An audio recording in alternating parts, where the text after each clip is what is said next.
Halo pemirsa, senang sekali saya Sarah Melina bisa menemani Anda dalam acara Bincang Santai. Pada hari ini kami sedang berada di gedung perwakilan rakyat DPRD Kota Batam di lantai 2. Biasanya kita di dalam ruangan khusus. Kali ini di luar, di lantai 2 emang agak sedikit unik tempatnya. Dan di belakang Anda bisa dilihat bagaimana tempat rapat paripurna para anggota Dewan. Kali ini kami bersama dengan Komisi 3 DPRD Kota Batam. Kami sapa terlebih dahulu ada Bapak Werton Panggabean SH. Selamat siang Bapak. Selamat pagi. Selamat pagi ya Pak ya? Ya, masih pagi. Kalau semangat pagi setiap harinya membuat Komisi 3 semakin eksis Pak ya? Selamat pagi dan sehat, selamat pagi. Oke, kemudian juga beliau didampingi oleh Sekretaris Komisi 3 Bapak Arlon Feristo. Ya, Assalamualaikum, selamat pagi. Salam sehat untuk kita semua. Mari sama-sama kita berdoa. Semoga kita selalu dalam lindungan Allah, Tuhan Yang Maha Kuasa, diberikan kesehatan dan kita terhindar dari COVID-19. Amin. Adapun tema kita di hari ini, peran dan fungsi DPRD Kota Batam, terutama untuk Komisi 3, dalam melestarikan lingkungan hidup. Berbicara soal lingkungan hidup, ingatkah Anda ketika negara memperingatkan bahwa 10 tahun ke depan akan ada climate war, dan itu akan menjadi PR bersama, bukan hanya saya, Anda yang menonton ataupun di Komisi 3, tapi adalah PR bersama. Untuk itu kita tanya dulu kepada Pak Ketua. Pak Ketua, bagaimana peran dan fungsi DPRD Komisi 3 dalam lingkungan hidup? Baik, terima kasih. Assalamualaikum warahmatullahi wabarakatuh. Selamat pagi, salam sehat bagi kita semuanya.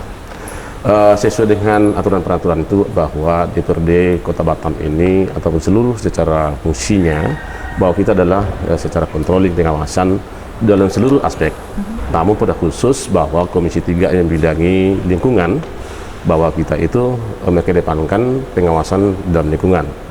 Lingkungan Kota Batam ini sebenarnya bagi kami, menurut kami, hemat kami, bahwa Kota Batam ini masih dikatakan masih bersih, ya, apalagi dengan didukung oleh pemerintah membuat satu program-program yang sangat bagus, membuatkan satu terobosan-terobosan di Dinas Lingkungan Hidup, sehingga lingkungan hidup juga akan kita dorong, ya, kita dorong untuk mengedepankan bahwa bagaimana supaya Batam ini bersih dari semuanya yang ada, apalagi sekarang ini bahwa ada banyak sampah-sampah yang menjadi tugas tanggung jawab daripada daerah sendiri.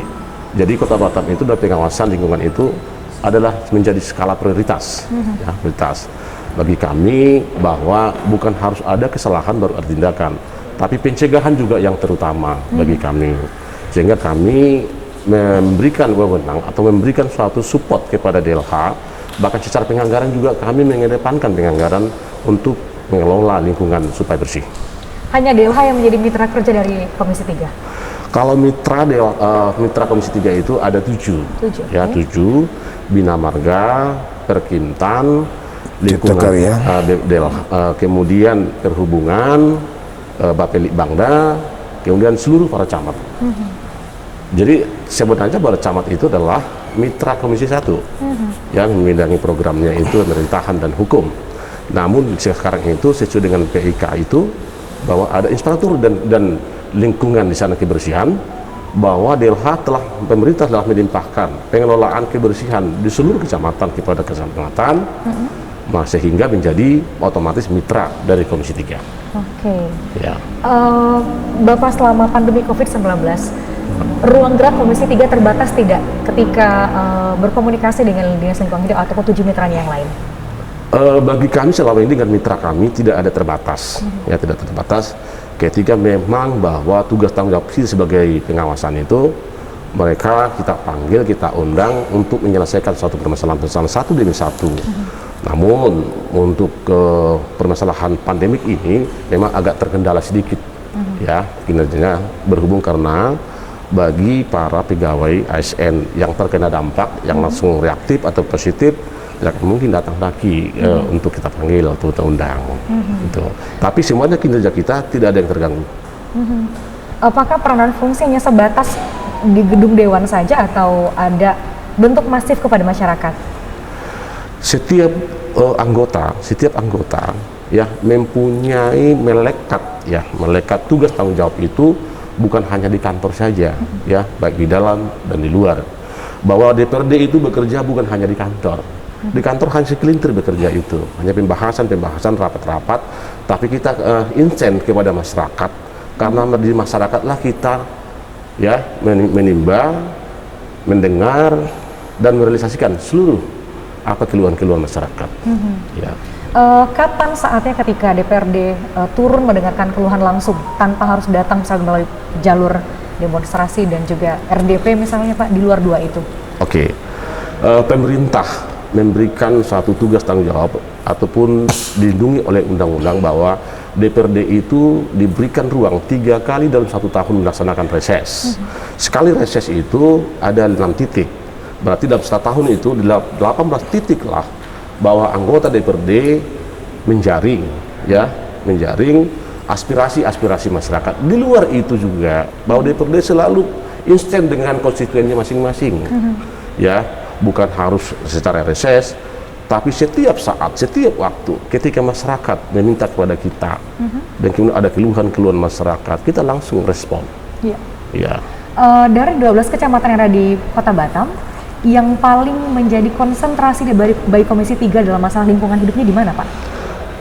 Saya kira di dalam 12 kecamatan ini tidak ada kita pilih-pilih yang mana paling konsen. Karena itu semua di dalam Undang-Undang Dasar juga setiap warga negara berhak, ya, berhak.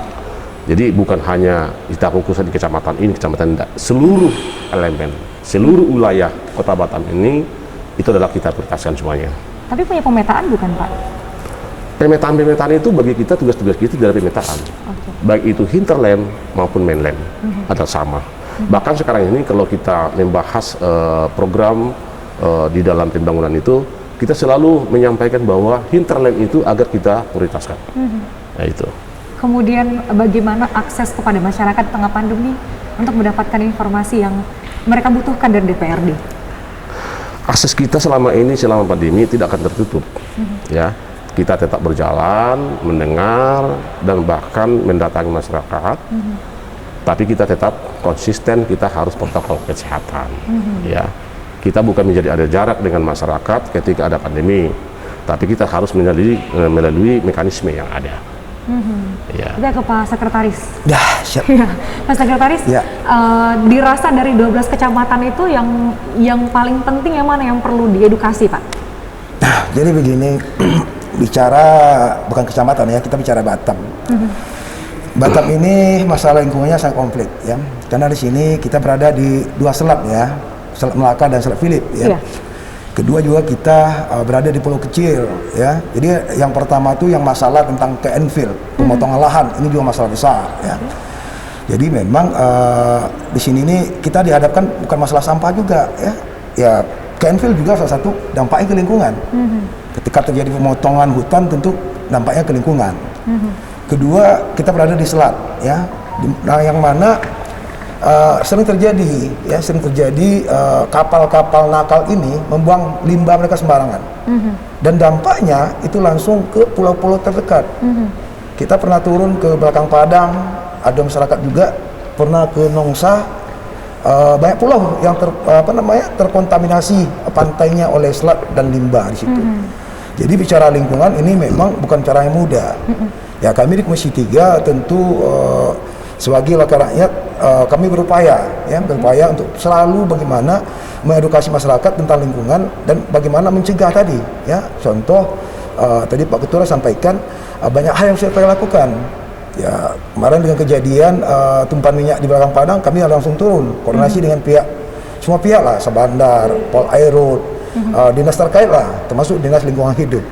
Jadi masalah lingkungan ini masalah tanggung jawab kita semua. Karena dalam menjalankan peran dan fungsinya, tantangan seperti apa ditemukan di lapangan oleh Komisi 3?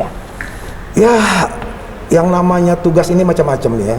Ada yang nama kita turun di lapangan, ya ada juga perusahaan yang nakal. Kita turun kadang-kadang mereka tidak akses masuk ke dalam.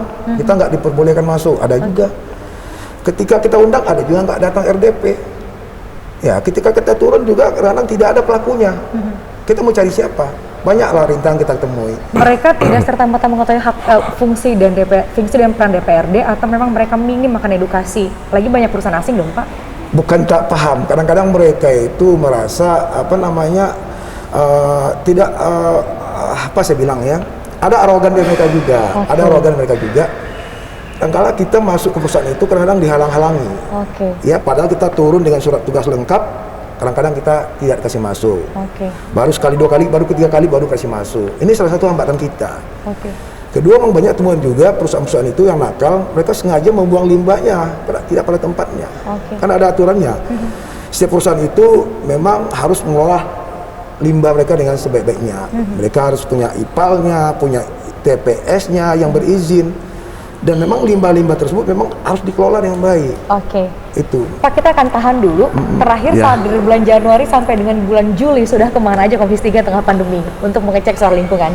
Kami akan kembali, tetaplah bersama kami dalam Bincang Santai.